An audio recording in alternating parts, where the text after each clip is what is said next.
തായ്ലൻഡിൽ വന്നു കഴിഞ്ഞാൽ എല്ലാവരും വരുന്ന ഒരു സ്ഥലമാണ് പട്ടായയിലെ വാക്കിംഗ് സ്ട്രീറ്റ്. ഹണിയുടെ ഗൈഡൻസിലാണ് നമ്മളെല്ലാവരും പോകുന്നത്. കാര്യം ഇത് കുറച്ച് സേഫ്റ്റി വേണ്ട ഒരു സ്ഥലമാണ്.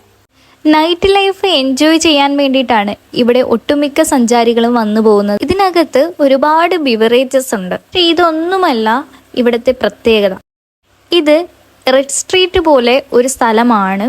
ഇവിടുത്തെ ഓരോ ഷോപ്പിലും നമ്മളെ ക്യാൻവാസ് ചെയ്യാൻ വേണ്ടിയിട്ട് ഒരുപാട് ആൾക്കാരിങ്ങനെ നിൽപ്പുണ്ട്. കൂടുതലും ഫോറിനേഴ്സാണ് ഇവിടെ കാണാൻ കഴിയുന്നത്. ഇപ്പം കാണുന്നത് ഏതോ പഞ്ചാബി ഡാൻസ് ആണ്. ഇത് കാണാൻ വേണ്ടിയിട്ട് ഒരുപാട് പേര് ഇങ്ങനെ കൂട്ടം കൂടി നിൽപ്പുണ്ട്. അതുപോലെ തന്നെ ഈ തിരക്കിനിടയിൽ പെട്ടുകഴിഞ്ഞാൽ കണ്ടുപിടിക്കാൻ വലിയ ബുദ്ധിമുട്ടായിരിക്കുമെന്നാണ് ഹണി നമ്മളോട് പറഞ്ഞത്. കാഴ്ചകൾ കാണാൻ ഒരുപാടുണ്ട്. പക്ഷെ നമ്മൾ കുറച്ച് ദൂരം പോയി കഴിഞ്ഞ് വീണ്ടും തിരികെ മടങ്ങുകയാണ് ചെയ്തത്. ഇതിങ്ങനെ സ്ട്രീറ്റ് ഇങ്ങനെ നീണ്ടു കിടക്കുവാണ്. നമുക്ക് എത്ര നേരം വേണമെങ്കിലും ഇവിടെ സ്പെൻഡ് ചെയ്യാൻ പറ്റും. നൈറ്റ് മുഴുവൻ ഈ സ്ട്രീറ്റ് ഓൺ ആയിരിക്കും.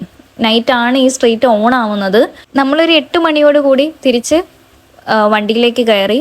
വാക്കിംഗ് സ്ട്രീറ്റിനെ പറ്റി ഹണി പറയുന്നത്, ഈ വാക്കിംഗ് സ്ട്രീറ്റ് ഇത് തായ്ലൻഡിലുള്ളവർ തുടങ്ങിയതല്ല എന്നും അത് ഇതുപോലെ ഫോറിനേഴ്സായിട്ടുള്ള ആൾക്കാർ ഇവിടെ വന്ന് കൊണ്ടുവന്നതാണ് എന്നുമാണ് ഹണി പറയുന്നത്.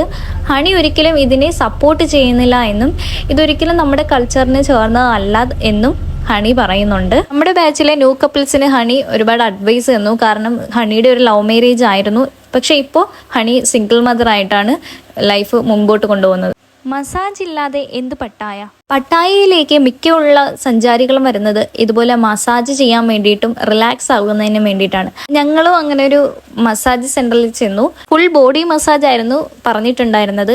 നമ്മൾ പ്രതീക്ഷിച്ചൊരു മസാജ് ഇങ്ങനത്തെ ഉള്ളതായിരുന്നില്ല. അതിൻ്റെ പേര് ഓയിൽ മസാജ് എന്നാണ് അവർ പറഞ്ഞത്. പിന്നെ ഒരു 1/2 മണിക്കൂറത്തേക്ക് ആർക്കും അനക്കമില്ലായിരുന്നു. കാര്യം നല്ല പെയിൻ ഉണ്ടായിരുന്നു. തായ്ലൻഡിലെ പുതിയ വിശേഷങ്ങളുമായി നെക്സ്റ്റ് വീഡിയോയിൽ കാണാം.